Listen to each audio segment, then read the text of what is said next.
For those of you who are under my age and some of the rest of you who were there in the world at the time of the council, it's very hard to reconstruct the drama behind these two texts. I went into graduate school in 1964 between the second and the third session of the council at Marquette University, and it was only the second year that laypersons, even religious laypersons, could do academic theology. So it was a brand new generation of us. Secondly, I was interested in ecumenism, but it wasn't clear that the Roman Catholic Church would be. This was before the third session. I was taking my first semester courses during that session, and you've heard about Black Thursday and all of that with your history of the council. There was a conference on freedom and man, in those days was before inclusive language, freedom and man at Georgetown. We got in a car for the Thanksgiving break, a small Volkswagen convertible, and drove all the way from Milwaukee to Georgetown to hear what John Courtney Murray and what Pietro Pavan and others would say about the withdrawal of the voting on religious freedom.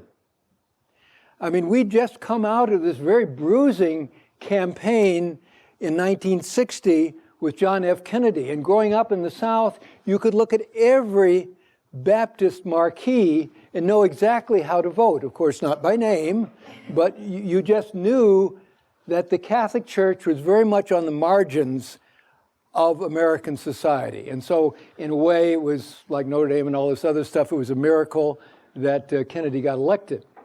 My father, a rock rib Republican, even voted for him, even though he didn't believe in what he thought. But it was such an anti-Catholic environment because of our claim that if we ever got to be a majority, we would take over the spiritual nurture of the American people. That was the Roman Catholic position till 1964. And it really didn't change until 1965.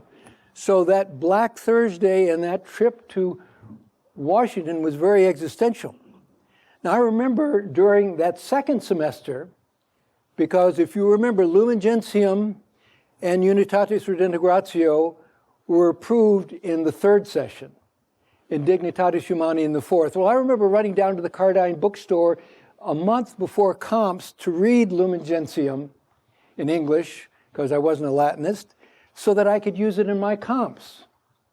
So here you were, in a sense, starting graduate school, but also catching up with what your church was doing almost every day. So it was a very exciting time, and these two documents played a great role existentially in that drama. The picture you have there is the observers, the Protestant and eventually Orthodox observers at the council. And there were 30 at the beginning, and by the time it was over, there were over 100.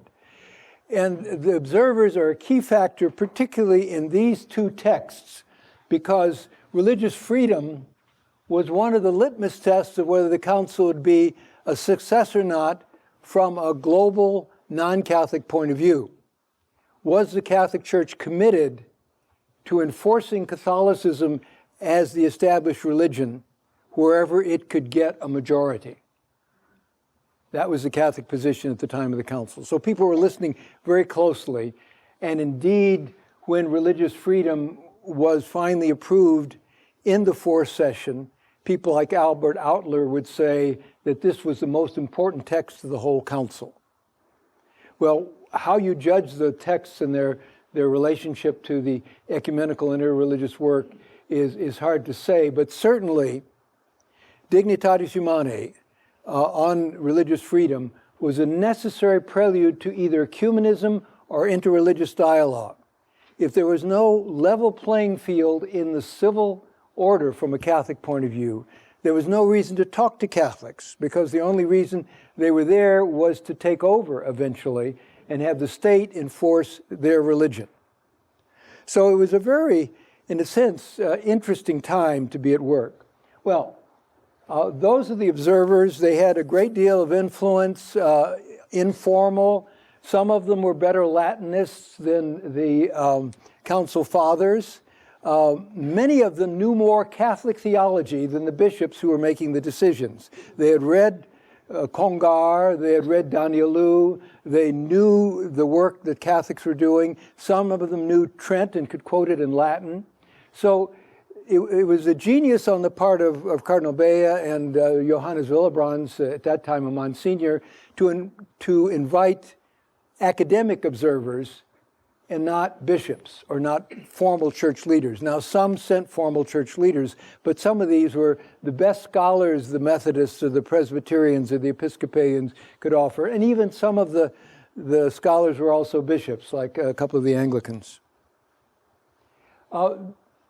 One of the things leading up to the council that's important for both of these documents was that there was a foundation of a new agency, the Secretariat for Promoting Christian Unity. John the 23rd used the title Secretariat to keep the mandate broad. It was not an not a preparatory commission, so it did not end its work when the council started. It was not a commission because they ended when the council ended. It was a secretariat. Now it's called a pontifical council, but it's one of the few agencies, or it's the only agency that endured both with staff and with bishop members and consultants before, during, and after the council.